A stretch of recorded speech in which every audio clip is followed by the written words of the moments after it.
Եթերում Պաշտպանության նախարարության, տեղեկատվության և հասարակայնության հետ կապերի վարչության զինուշ հեռուստացրագրի կիրակնօրյա թողարկումն է։ Բարև ձեզ։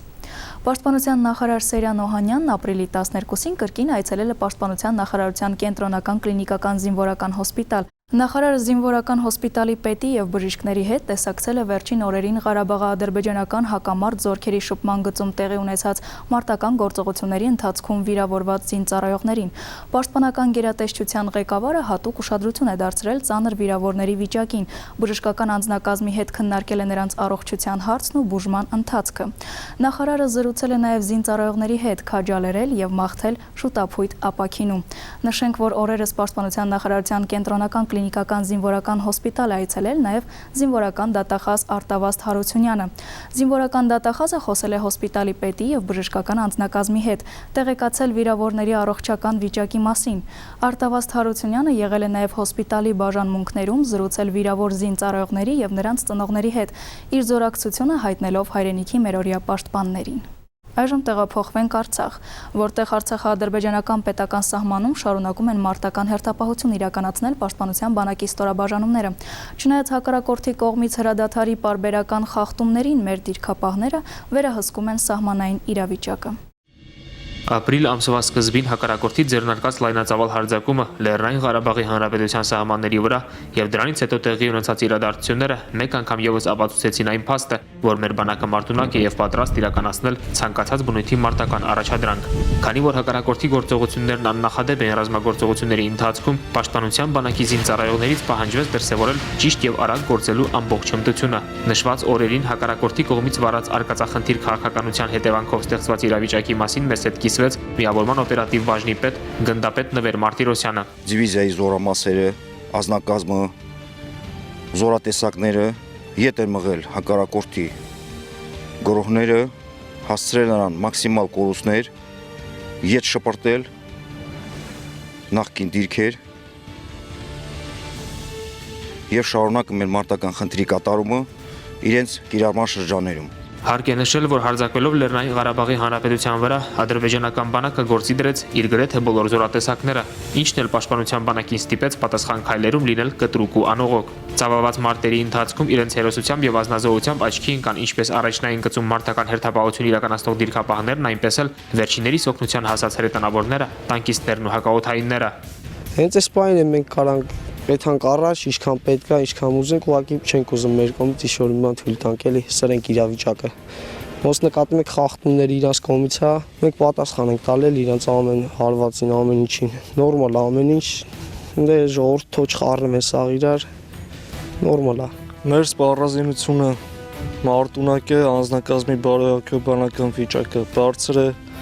միշտ պատրաստ ենք ոչնչացնել հակառակորդին կամ խանգարել նրա խնդրի կատարմանը։ Մինչդեռ Պաշտպանության բանակի մի շարք զորամասերի զինծառայողներ իրենց քաջությամբ ու հերոսությամբ արկածախնդիր հակառակորդին հասկացնում էին այն պարզ փաստը, որ հայ զինվորի հետ անհնար է խոսել ուժի լեզվով, մյուս զորամասերը զբաղեցնելով իրենց կենտրոնացման շրջանները սպասում են թշնամու վերջնական կործանիչ հարված հասցնելու հրամանին։ Զորամասը պատրաստ է իր առջև դրված խնդիրը լիարժեք կատարել։ Վերջին շրջանի զարգացումները հերթական անգամ ապացուցեցին, որ Պաշտպանության բանակը այսօր մարտունակ ու հզոր է առավել քան երբեք, և թշնամու նման պահվածքը հղի է վերջինիս համար վերջնական կործանման։ Ովքեր են մեր նորօրյա հերոսները, հայրենիքի պաշտպանները,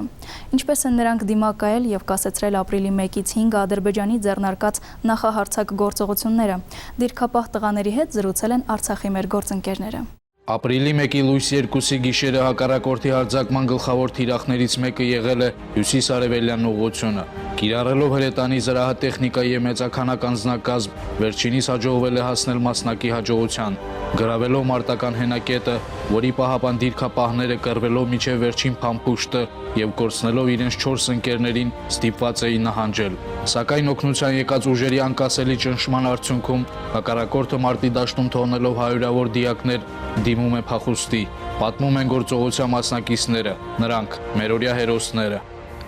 Հրաման եմ ստացել ձախ թևը հսկելու, որպեսզի ձախ թևից ներխուժեն։ Այդ ժամանակ աշխատում էր մենակ հրամանատար աշտի գրանատամետով էր էլի աշխատում, որ տանկը հետ մղեին։ 3 տանկ է եկել, հետևից էլ զորք է էլի։ Մի տեխնիկա է եղել, որ միները բացել են ճանապարհով, այդ ճանապարհով զորքը տանկի հետևից եկել է։ Երբ որ տանկը կրակում է մեր վաշտի հրամանատար եւ գնդացի վրա, ես գտնում եմ իրանցից մոտավորապես 7 մետր դեպի մեր կացարանը։ Տեսնում եմ այդ կրակը, գոռում եմ նրանց, ճղում եմ նրանց անունները, բայց պատասխան չկա։ Այդ ժամանակ իմ մոտ լինում է մի քանի նռնակ, քաշում եմ մի քանի նռնակ, գցում եմ դամբից այն կողմ ու հետ եմ վազում։ Գումարտակի անձնակազմը, Զորամասի հետախուզական վաշտը, ընդհանուր Զորամասի զամբածեխի գլխավորությամբ սաղ եկել են արդեն դիրքավորվել են կստե, ընդհանուր սաղը զստե։ Ու հագարագորտ արդեն խուջապահար փախնում ենք, էլ չի կարում։ Կողմնորոշվի ինչ անի, ինչ չանի։ Միգից դարած սաղ այս դաշտերի մեջով սաղ փախնում են։ Չի եղել մի փամփուշտ կրակենք, որ հանգարց նպատակի չհասնի։ Մտել ենք այս դիրքը, իրանք դիրքավորված էին այս Պակրիշկեքի հետևը։ Ես տեսել եմ, որ մեր դիտակետից, պայթեցրած դիտակետից մեր վրա պեկա է աշխատում։ Պայմանագրային Այվազյանից նռնակ եմ վերցրել, վազելով գնացել եմ առաջնային գիծ, առաջինով ես եմ մտել առաջնային գիծ։ Նռնակը շպրտել եմ ու դիրքավորվել եմ մեր դիտակետում։ Արդեն իրանք այդ ժամանակ փախնում էին։ Դիտակետից ես նայում էի, թե ոնց մոտորապես մի գումարտակի կազմով փախնում էին, սաղ սպիտակ կասկեքով, սպիտակ թևկանշաններով։ Ունդեղից սկսել եմ կրակ բացել իրանց վրա, խառը։ Մենք մեր խոցած գնդակները տենում ենք, որ հակառակորդ դրանից կորուստներ էր ստանում, դա մեզ ավելի շատ էր ոգևորում։ Մենք մեր անելիքը համարում ենք արած։ Հանրապետությունում շարունակվում են քաղաքացիական անձանց, նախկին զինծառայողների եւ ազատամարտիկների հաշվառումն ու անդամագրումը առաջնագից մեկնող աշխարհազորային խմբերի կազմում։ Ինչպես արդեն տեղեկացրել ենք, ի տարբերություն Արցախյան ազատամարտի տարիների, այս անգամ վերոհիշյալ աշխատանքներն իրականացվում են կանոնակարգված, աշխարհազորայինները ստանում են կարգավիճակ եւ անվանական գրքույկներ, ապահովում են զին համազգեստով եւ անհրաժեշտ սպառազինությամբ։ Արդեն երկրորդ շաբաթն է, ինչ ադրբեջանական զինված ուժերի սանձարձակ գործողություններին ի պատասխան Պաշտպանության նախարարության կողմից կանոնակարգվում է առաջնագիծ մեկնելու ցանկություն ունեցող աշխարհազորայինների շարժումը։ Ջահել թե ահել, կին թե տղամարդ, բոլորը ցանկանում են անմասն չմնալ հայրենիքի պաշտպանությունից։ Այս ընթացքում Հանրապետական զինկոմիսարիատի աշխատակիցների կողմից կազմվում են առաջնագիծ մեկնողների անվանացուցակները, իրականացվում են հանդերձանքի տրամադրումն ու զենքի կցագրումը։ Անդրադառնալով գործընթացին Հայաստանի Հանրապետության գլխավոր զինվորական կոմիսար գնդապետ Հենրիկ Մուրեդյանը փաստում է, որ աշխարհազորայինների համալրման աշխատանքները ընթանում են ըստ կարգի։ Արդյունքում ամեն օր նշանակման վայրեր են մեկնում աշխարհազորայինների նորանոր խմբեր։ Առաջ պահը որևէ խնդիր չենք ունեցել, թե հավաքագրման հետ, թե ներկայացման, թե տեղափոխության։ Կանոնակարգված է աշխատանքները, որևէ խնդրեմ, հարցեր կապված այս աշխատանքները իրականացնելու այս պահդրությամբ չունենք։ Զինված ուժերի զորամասերից մեկում օրեր շարունակ մեկտեղվում են հայրենիքի կանչով զինվորագրվել ցանկացող կամավորականները։ Հաշվառումն անցած եւ ժամեր անց արդեն մեկնել պատրաստվող տղաները ոգևորությամբ նշում են, որ իրենք սրբազան պարտք ունեն Արցախյան ազատամարտի տարիներին նահատակված մարտական ընկերների հիշատակի առջև։ Աշխարհազորայինները առանձնակի ոգևորությամբ ընդգծում են նաեւ այն, որ Արցախի համար դժվարին այս օրերին մենք ականատեսն ենք հայ ժողովրդի հերթական զարթոնքին, համախմբվածության ու միասնության աննախադեպ դրսևորմանը։ Միասնությունից է գալիս ռեալ հաղթանակը։ Այսօր չկա պոզիցիա, օպոզիցիա, այսօր կա միասնություն, միանշանակ Հայաստանը պահելու։ Մենք ցավի հանդեպ շատ զգայուն ենք, մեր գեն այդ ցավը զգում է, հասկանում եք, մեր գեն այդ ցավը տեսել է 15-20-21 թվականներին, դրա համար այսպիսի դեպքերում մենք արագ հավաքում ենք, որպեսզի նորից չկրկնվի այն, որը կոչվում է եղեռն ցեղասպանություն։ Իդեպ, ինչպես եւ Արցախյան ազատամարտի տարիներին, այս անգամ եւս առաջնագիծ մեկնողների շարքերում քիչ չեն նաեւ կանայք։ Բուժքույր Հայկոյի Մարգարյանը օրինակ գոյամարտի տարիներին եղել է ազատամարտիկների կողքին, խնամել ու առաջին բուժ օգնությունն է ցուցաբերել վիրավոր կամավորականներին։ Այժմ էլ նա կանգնած է աշխարհազորայինների կողքին, համոզված, որ հաղթանակի գրավականը համախմբվածությունն է։ Եթե բոլորս մտածենք, որ կինենք, չգնանք, կամ ամենքս պահենք մեր տղային, մեր աղջկան, ուրեմն այդպես միասնություն չի լինելու։ Դրա համար ես հպարտ եմ, գնում եմ հանուն հայրենիքի, հանուն մեր սերնդի, հանուն մեր հողերի։ Քիչ անց Երբ աշխարհազորայինները ստացան անհրաժեշտ զինհամազգեստն ու սպառազինությունը, Պաշտպանության նախարարության տեղեկատվության եւ հասարակայնության հետ կապերի վարչության պետ գեներալ-մայոր Վարդան Ավետիսյանը անցկացրեց առաջնագիծ մեկնող անձնակազմի հրանգավորումը։ Դիմելով աշխարհազորայիններին, նա հորդորեց զերծ մնալ տաքարյուն եւ ինքնուրույն որոշումներ կայացնելուց, խստագույնս պահպանել զենքի օգտագործման եւ պահպանման անվտանգության կանոնները։ Գեներալ Ավետիսյանը նաև ընդգծեց, որ այսօր, ի տարբերություն ազատամարտի տարիների, սահմանի այն կողմում կանգնած է այլ մարտավարություն եւ զինտեխնիկա կիրառող հակառակորդ։ Բայց նույն թուրքն է, նույն վախկոտ հոգեբանությամբ։ Այդ առումով խնդրում եմ, որպեսզի դուք բանիմաց լինեք եւ հարգեք, ընդունեք եւ կատարեք հրամանատարի ձեր անմիջական հրահանգները ու հրամանները։ Բարի երթ եմ մաղթում ձեզ, մինչև նոր հանդիպում։ Առողջ գնաք, փառքով հետ գաք։ Առաջադրված խնդիրների ու նշանակման վայրերի ներկայացման ավարտին աշխարհազորայիններին օրհնեց Կոտայքի թեմի հոգևոր սպասավոր Մաշտոց Քահանա Բաբայանը։ Սուրբ խաչի զորությունը ձեզ պահապան տղեկ ջան։ Բոլորիդ գրկում եմ։ Սենց էլ դիմավորենք ձեզ։ Րոպեներ անց ավտոբուսները ճանապարհային ոստիկանության ուղեկցությամբ ուղղություն վերցրին դեպի Արցախ, տանելով հայրենյաց պաշտպանների շարքերը համալրող հարյուրավոր աշխարհազորայինների։ Նրանց, ովքեր շտապում են առաջնագիծ, զենքով ապացուցելու մեր ժողովրդի միասնականությունն ու մեր տեսակի լինելիության իրավունքը։ Ապրիլի 10-ին Երևանում անցկացվեց Ադրբեջանի լայնածավալ ագրեսիային դիմագրավելի զոհված զինծառայողների հիշատակին քայլերթ։ Մասնակիցներն իրենց հոգու պարտքն էին համարել քայլել դեպի Եռաբլուր Պանթեոն ու խոնարհվել մեր սուրբ նահատակների շիրիմների առջև։ Մոմավառության քայլերթի գաղափարը համախմբեց հազարավոր մարդկանց, ովքեր առանց որևէ կոչի ու պահանջի լուր քայլեցին 6.5 կիլոմետր Շահումյան հրապարակից մինչև Եռաբլուր զինվորական Պանթեոն։ Արցախա-ադրբեջանական սահմանին զոհված զինծառայողների հիշատակին հարգանքի տուրք մատուցելու են եկել նաև Վազգեն Սարգսյանի անվան ռազմական ինստիտուտի կուրսանտները։ Եռաբլուր զինվորական Պանթեոնում հոգևորականներն անցկացրին հոգեհանգստի կարգ եւ անուն առանուն հիշեցին ապրիլի 1-ից 5-ն Արցախա-ադրբեջանական հակամարտ զորքերի շփման գծում տեղի ունեցած մարտական գործողությունների ընթացքում զոհված զինծառայողներին։ Այժմ եւ միշտ եւ հավիտյանս, հավիտենից ամեն։ Խաղաղության եւ հաղթանակի աղոթքով մասնակիցները մոմեր տեղադրեցին եւ ծաղիկներ խոնարեցին հայորդիների շիրիմներին, ապացուցելով, որ հայ ազգի հզորությունն իր միասնականությունն է։ Ապրիլի 2-ից 5-ը Արցախա-ադրբեջանական պետական սահմանը հերթական անգամ դարձավ ռազմական բախումների թատերաբեմ։ Ծավալված գործողությունների ընթացքում զոհվեցին մի քանի տասնյակ հայ մարտիկներ, սակայն հերթական բախումը մեկ անգամ եւս վկայեց, որ մեր զավակները պատրաստ են հերոսանալու, անառիկ պահելով մեր պատմական հայրենիքի սահմանները։ Շիրակի մարզը 4-րդ տևած հերոսական մարտերի ընթացքում տվեց 10-ից ավելի զոհեր։ Հերոսներն ընկան կռվի դաշտում, սակայն մենք պարտավորված ենք հավերժ վառ պահել մարտիկների հիշատակը։ Նրանք ապացուցեցին, որ հերոս հայրերի հերոս զավակներն են։ Ասում են, թե պատերազմի դաշտում զինվորները խլում էին մահը միմյանց ձեռքից։ Այս տղաները ապացուցեցին, որ իրենց ծեր հայրենիքի նկատմամբ սրտի մեջ է, ոչ թե լեզվի վրա։ Եվ իրենց սիրտը ճեղքեցին եւ հայրենիքի դրոշը հուրհրած եւ հայրենիքի դրոշի համար, Հայաստանի Հանրապետության դրոշի համար իրենց կյանքը տված այս մեր նահատակ հերոսների պատիվը եւ անունը պետք է բարձր պահել։ Սա է մեր առաքելը։ Պատերազմի դաշտում ընկածները ցույց տվին, որ հերոս են մեր բոլոր զավակները։ Մարտի դաշտում մեր երիտասարդների մեջ առաջ եկան արժեքներ, որ մինչ այդ մեզ անհայտ էին։ Զոհվածները հավերժ կհիշվեն ու կմնան մեր հիշողություններում, իսկ նրանց անունները կմնան պատմության դասագրքերում։ Խաղաղություն քեզ, հայ զինվոր։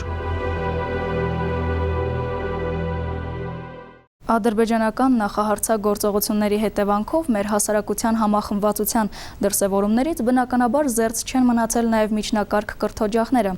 Այսպես մայրաքաղաքի համար 164 եւ 197 դպրոցները նույնպես հանդես են եկել հայրենասիրական նախաձեռնություններով։ Ամեն ինչ առաջնագծի, ամեն ինչ մեր դիրքապահների, կռվող տղաների համար։ Այս կարգախոսով են առաջնորդվում մայրաքաղաքի միջնակարգ ուսումնական հաստատությունների մանկավարժները, աշակերտները, Առաջնագծում հերթապահող մեր առաջամարտիկներին հիգիենայի անհրաժեշտ պարագաներ, քաղցրավենիք, զինվորին քաջալերող եւ գոտեպնդող նամակներ ուղարկելով։ Զինուժի նկարանող խումբը նախ եղավ Նոր համայնքի գեներալ Նվեր Սաֆարյանի անվան համար 164 դպրոցում, որտեղ հանգանակություն էր կազմակերպվել անհրաժեշտ պարագաներն ու իրերը Արցախ ուղարկելու համար։ Համար 164 հիմնական դպրոցը հաճախակի է կազմակերպում բարեգործություն սահմանում գտնվող զինվորների եւ սահմանավերց դպրոցների աշակերտների համար։ Այս անգամ արագ արձագանքել է դպրոցի մանկավարժական կոլեկտիվը եւ ձեռք է բերել անհրաժեշտ սննդամթերք, հիգիենայի պարագաներ, հագուստի միջոցներ եւ խնդրում ենք Պաշտպանության նախարարությանը այս ամենը հասցնեն մեր հայ զինվորին, որի առջև խոնարհվում ենք մենք։ Այնուհետև ուղևորվեցինք համայնքի թիվ 197 հիմնական դպրոց, որի մանկավարժական կոլեկտիվը եւ բոլոր սաները միահամուռ մասնակցել էին հայրենանվեր այս գործին։ Գոտեպնդվեք, ուժեղ եղեք, միշտ եղել եք ու կանք ու կլինենք, մենք մարերով, մեր ամբողջ դպրոցի ուսուցչական կազմով, մեր ամբողջ աշակերտների անունից ցանկանում ենք ձեզ խաղաղություն եւ հիշեք, միշտ մենք ձեր կողքին ենք։ Հատկապես հուզիչ էր զինվորների մոր Հասմիկ Ավակյանի խոսքը։ Հասմիկի երկու զավակներն այժմ մարտական հենակետերում են, սահմանագծի թեժ հատվածներում։ Մենք որոշեցինք այս թեժ պահին կանգնած լինենք մեր զինվորի կողքին։ Բոլոր զինվորներին մաղթում եմ անփորձանք ծառայություն, կարևորը առողջ լինեն։ Մենք ձեզ հետ ենք մեր լավ բալիկներ։ Թեկուզ մի չնչին գուլպաներ կան, նամակների մեջ ոգևորող խոսքեր կան, մենք ուզում ենք, որ մեր զինվորները զգան մի րոպե իրանց տանը։ Եվ մենք ուժեղ ենք, որտեվ դուք կաք, եւ մենք վստահ ենք, որ մենք պետք է հանգիստ լինենք, մեր լավ բալիկներ։ Դպրոցի տնօրինությունը Պաշտպանության նախարարության հետ կազմակերպել է այս օգնության առաքումը Արցախ։ Դպրոցի ողջ կոլեկտիվը, ինչպես նաև մեր ծնողական համայնքը եւ աշակերտությունը որոշեցինք անմասն չմնալ եւ մեր փոքրիկ նախաձեռնությունը նաև ցուցաբերել եւ մեր զինվորներին մի փոքրիկ եւ հոգեբանորեն եւ այսպես մի որոշ չափով կարողանալ օգնել նրանց ցանկանալով առողջություն, անփորձանք ծառայություն, խաղաղ երկինք եւ նրանք հասկանան, որ մենք իրենց կողքին ենք միշտ եւ խաղաղ ժամանակ եւ այս ծանր պահերին։ 6-րդ դասարանի աշակերտուհի Գայանե Թամարյանի գրած բանաստեղծությունն էլ անշուշտ բոլորիս հույզերն ու զգացումներն է արտահայտում։ Հավատում են քեզ հայ զինվոր, հավատում են քեզ հայ մանուկները, որոնք այսօր ապրում են միայն երազելով։ Նրանք վայելում են խաղաղությունը, որը ձեռք են բերվել ձեր շնորհիվ, շատ թանկ գնով։ Թող որ մեր հավատը ձեզ ուժ տա, թող բոլոր մայրերի աչքերից միայն ուրախության արցունքներ թափվեն, իսկ հայրերի ձեռքերը դողան միայն որդուն դիմավորելիս։ Երբեք չվհատվեք, ազգը ձեր կողքին է, դուք էլ ազգի պաշտպանն ու ապավենն եք։ Թուրքն առաջին անգամ չի, որ զգում է ձեր ուժն ու վճռականությունը։ Հաղթող եղել եք, հաղթող էլ կլինեք։ Մեր հպարտությունն եք, հայ զինվոր։ Մեր դպրոցների կողմից Արցախ ուղարկվող օգնության գործընթացը շարունակվում է։ Ժողովուրդը համախմբվում ու սատարում է իր հերոսներին։ Ապրիլի 1-ից մեկնարկում է Պաշտպանության նախարարության Մոնթե Մելքոնյանի անվան ռազմամարզական վարժանում ուսանել ցանկացողների ընդունելության դիմում հայտերի ընդունման գործընթացը։ Ավագ դպրոցի կարգավիճակով գործող վարժանում սաները ուսանում են հանրակրթական բոլոր առարկաները։ Առանձնակի ուշադրություն է դարձվում ֆիզիկական, լեռնային եւ նախնական զինվորական պատրաստությանը։ Վարժարանում ուսումն անվճար է։ Մոնթե Մելքոնյանի անվան ռազմամարզական վարժարան կարող են դիմել հիմնական դպրոցի 9-րդ դասարանն ավարտած պատանիները։ Դիմորդը պետք է սույն թվականի ապրիլի 1-ից մինչև հուլիսի 25-ը ներկայացնի ռազմամարզական վարժարանի պետի անունով դիմում հայտ ու անհրաժեշտ փաստաթղթերի պատճենները։ Հուլիսի 25-ից դիմորդները կանցնեն բուժզննում եւ մրցութային կարգով քննություններ կհանձնեն ֆիզպատրաստություն, հայոց լեզու եւ մաթեմատիկա առարկաներից։ Վարժարանի շրջանավարտները ընդունվում են Հայաստանի Հանրապետության, Ռուսաստանի Դաշնության, Անգլիայի, Գերմանիայի, Իտալիայի, Ֆրանսիայի, Հունաստանի ռազմաուսումնական հաստատություններ, ինչպես նաև Հայաստանի Հանրապետության պետական պատվերով բարձրագույն ուսումնական հաստատություններ։ Ընդունելության պայմաններին, ինչպես նաև անհրաժեշտ փաստաթղթերի ամբողջական ցանկին ծանոթանալու նպատակով հարկ է դիմել վարժարան կամ զանգահարել 35 39 15 34 48 44 կամ 34 56 36 հեռախոսահամարներով։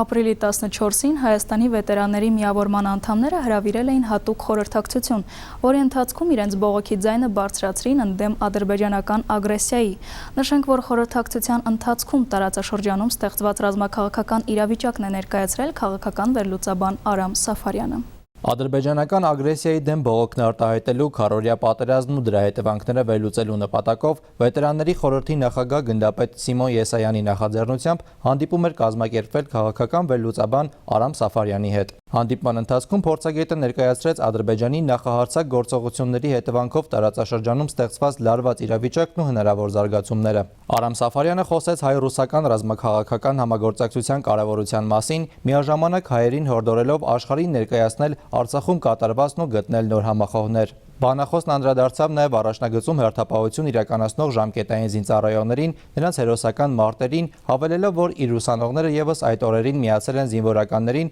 ստեղծելով կամավորական ջոկատներ։ Հանդիպման ավարտին վետերանների խորհրդի նախագահ գնդապետ Սիմոն Եսայանը ամփոփելով զրույցը համախմբվածության եւ համերաշխության կոչ արեց, նշելով, որ աշխարհում ամենահզոր զենքը ոգու ուժն է, որով օժտված է դիրքերում կանգնած հայ զինվորը։ Այսօր լրացավ քաղաքական պետական գործիչ Հայաստանի Հանրապետության ազգային հերոս Կարեն Դեմիրճյանի ծննդյան 84-ամյակը։ Անհատ, ով խորհրդային միության տարիներին մեծ ավանդ է ներդրել հայ ժողովրդի ու մեր հայրենիքի բարգավաճման գործում։ Ինչ խոսք, նրա ապրած կյանքը հայրենիքի նվիրման վառ օրինակ է։ Եթե Հայաստանն ուզում է ապագա ունենալ, պետք է լինի տնտեսապես, տեխնոլոգիապես եւ գիտականորեն զարգացած պետություն, որպեսզի այլ երկրները, մասնավորապես մեր հարևանները, կախվածության մեջ լինեն մեզանից։ Ի վերջո մարդիկ հաշվի են նստում ցանկացած բացահայտ ուժի հետ եւ ոչ միայն ռազմական ու ֆիզիկական։ Այս խոսքերը կարծես մեկ նախադասությամբ բնութագրում են այն գլխավոր նպատակը, որին ուղղված էր Կարեն Դեմիրճյանի քաղաքական պետական գործունեությունը, սկսած խորհրդային միության տարիներից ընդգրկելով Արցախյան շարժումը, մինչև նորանկախ Հայաստանի Հանրապետության քաղաքական կյանք։ Ծնված լինելով Երևանում ծառայողի ընտանիքում, նա միջնակարգ կրթություն է ստացել 26 կոմիսարների անվան դպրոցում։ 1949 թվականին էլ ընդունվել է Երևանի Կարլ Մարքսի անվան պոլիտեխնիկական ինստիտուտի մեխանիկական ֆակուլտետը, որը գերազանցությամբ ավարտել է 1954 թվականին, ստանալով ինժեներ մեխանիկի մասնագիտություն։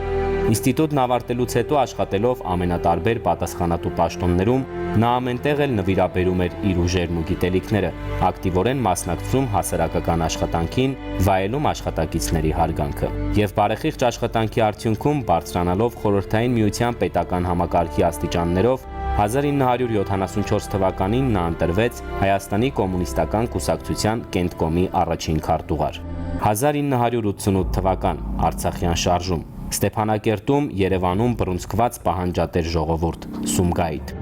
Իրադարձությունների անցանկալի ընթացքը կանխելու նպատակով կենտրոնը սկզբում փորձում է ժողովուրդների եղբայրության մասին սին քարոզչությամբ հանդարտեցնել կրքերը, իսկ փետրվարին այդ առաքելությամբ Հայաստանի Կոմկուսի պլենումին մասնակցելու համար Երևան է գործուղում իր ներկայացուցիչներին, ովքեր պետք է պարտադրեին Հայաստանի կոմունիստներին, որ դատապարտեին Լեռնային Ղարաբաղի մարզկոմի որոշումը։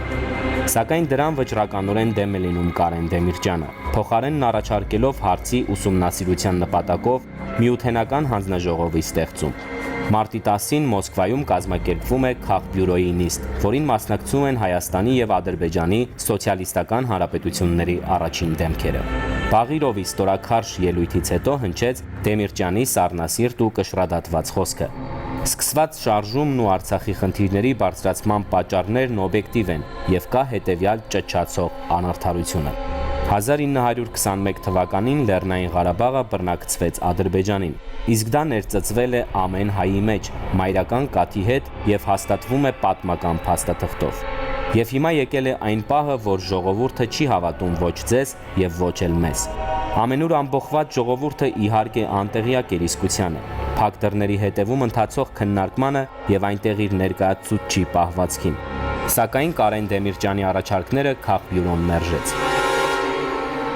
Շուտով Կարեն Դեմիրճյանն ազատվում է Հայաստանի Կոմկուսի Կենտկոմի առաջին քարտուղարի պաշտոնից եւ լինելով ամենաերիտասարդն առաջին քարտուղարներից 56 տարեկանում առողջական վիճակի պատճառաբանությամբ ուղարկվում թոշակի։ 1991 թվականից մինչև 1999 թվականները նա գլխավորեց Հայաստանի Հանրապետության խոշորագույն ձեռնարկություններից մեկը՝ Հայ էլեկտրամեքենան։ Սակայն մեծ քաղաքականություն այնուամենայնիվ նա վերադարձավ։ Վերադարձավ այն խորին համոզմամբ, որ ինքը պետք է իր երկրին։ Ժողովուրդը կամենում է իրեն վերստին տեսնել բարձունքներում։ Դրանով են հիմնավորում նոր հզոր կուսակցություն հիմնելու եւ ցակուցրիվ ուժերը մի դաշինքում համախմբելու միտված նրա քայլերը։ 1999 թվականի խորհրդարանական ընտրություններում Կարեն Դեմիրճյանի եւ Վազգեն Սարգսյանի ղեկավարած Միասնություն դաշինքի հաղթանակը իսկապես ազդեցիկ էր։ Իսկ հունիսի 10-ին Կարեն Դեմիրճյանը գրեթե միաձայն ընտրվեց Հայաստանի Հանրապետության ազգային ժողովի նախագահ։ Կարեն Դեմիրճյանը կարճ ժամկետում իր շուրջը համախմբեց հանրապետության գրեթե բոլոր առաջադեմ քաղաքական ուժերին եւ սփյուռքահայությանը։ Ձեռնամուխ եղավ երկրի վերականգնման ծրագրերի իրականացմանը։ Սակայն 1999 թվականի հոկտեմբերի 27-ը վերջ դրեց ինչպես նրա ծրագրերի իրականացմանը, այնպես էլ ոչնչացրեց հայ ժողովրդի վառ հույսերը, կապված Կարեն Դեմիրճյանի գործունեության հետ։ Ազգային ժողովում տեղի ունեցած ահաբեկչության ժամանակ Կարեն Դեմիրճյանն ընկավ իր արյունակցի գնդակից, դառնալով կույր ատելության ու քաղաքական խարդավանքի զոհ։ Հետմահու Կարեն Դեմիրճյանն արժանացել է Հայաստանի Հանրապետության ազգային հերոս բարձրագույն կոչման։ 1993 թվականի ապրիլի 17-ին ադրբեջանական զինուժը խոցեց այն ուղղաթիռը, որում գտնվում էր նաև Շահեն Մեղրյանը։ Եվ այժմ ապրիր եւ հիշիր խորագրի ներքո դիտենք Արցախի հերոսի մարտական ուղու մասին պատմող տեսանյութը։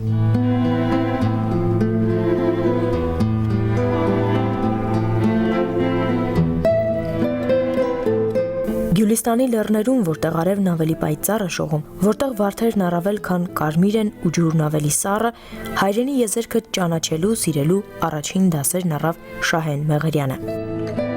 Նրա պապերն են պահել մեծ հայքի Արցախ նահանգի Վայկունիք գավառը, որը հետագայում Շահումյան կոչվեց։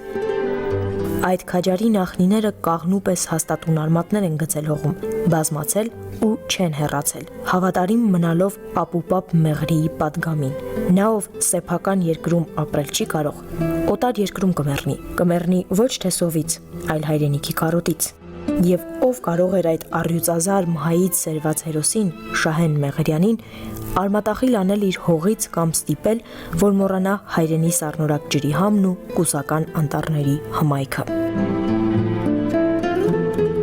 Արցախյան ազատագրական պայքարի հայտնի գործիչ Շահումյանի ինքնապաշտպանական ուժերի հրամանատար, հակառակորդի թիկունքում ծավալված պարտիզանական շարժման առաջնորդ Շահեն Զինավորի Մեղրյանի սխրանքներով իմաստավորված կյանքի թելը կտրվեց 1993 թվականի ապրիլի 17-ին, երբ հայրենի եզերքի երկնակամարում խոցվեց այն ուղղաթիռը, որով նա հերթական անգամ վերադառնում էր մշտական տեղակայման վայր իր գլխավորած պարտիզանական ջոկատի համար կազմակերպչական հարցեր լուծելու նպատակով։ Շրջանում խուճապ չստեղծելու համար ամենավտանգավոր ու դժվարին պահերին անգամ իր ընտանիքն ու մանկահասակ երեխաներին պահեց հայրենի հողի վրա, որ իր օրինակով վարակի բոլորին, ու եթե անգամ բոլորը հեռանան, ինքն իր 7 եղբայրներով Մեղրի անունով ապուպապի պես պահի այս հողը։ Նա սակայն մենակ չմնաց։ Ոտքի ելավ ողջ Շահումյանն ու կանգնեց հրամանատարի կողքին։ Շահենը կամավորական ինքնապաշտպանական ջոկատներ է կազմավորել եւ փաստացի դարձել շրջանի ինքնապաշտպանության ղեկավարը։ Շահեն Մեղրյանի ստեղծած ինքնապաշտպանական ջոկատը 1990 թվականի հունվարին Բաքվի ջարդերի օրերին ընթալվել է Մարտունաշենի բնակչությանը տեղահանել փորձող ադրբեջանական օմոնի հետ եւ հակառակորդին հետ շպրտել գյուղի սահմաններից։ 1991 թվականի սեպտեմբերին Շահեն Մեղրյանի հրամանատարությամբ ազատագրվել են օղակ գործողության հետևանքով նույն տարվա հուլիսին բռնազավթված Էրքեչ, Բուզլուղ եւ Մանաշիդ գյուղերը։ 1992 թվականի հունվարի 14-ին հայրենի Գյուլիստանի կորստից հետո Շահեն Մեղրյանը կազմակերպել է պարտիզանական ջոկատ եւ Արցախի հյուսիսում մասնակցել Մարտակերտի շրջանի մի շարք բնակավայրերի ազատագրական մարտերին, այդ թվում Սարսանգի ջրամբարի այն ռազմական գործողությանը, որտեղ ջախջախվել ու փախուստի է դիմել ադրբեջանական բանակի Գերանբոյի զորամասը։ Շահեն Մեղրյանը զոհվեց հայրենի Շահումյանի շրջանն ազատագրելու վճռականությունն ու համոզմունքը սրտում։ Հրամանատար, հիշում ես, մի օր Սուրբ Անապատում աղոթքիդ ուժը քեզ որդի պարգևեց։ Նրան զինվոր կոչեցիր։ Քո ուխտի զինվորներն այսօր էլ սպասում են Սուրբ Անապատի հրաշքին եւ մի օր իրականացնելու են հայրենիքի նվիրյալի քո երազանքը եւ քո ազատատենչ հոգին որպես արծիվ թևածելու է Գյուլիստանի ու հայոց աշխարհի լեռներում։ Այսօրվա համար նախատեսել էինք այսքանը։ Բանակային կյանքի լրահոսին կարող եք ծանոթանալ նաև Պաշտպանության նախարարության 3w.mil.am պաշտոնական կայքի եւ 3w.հայզինվոր.am կայքի էջերում։ Մնացեք խաղաղությամբ եւ մինչ նոր հանդիպում։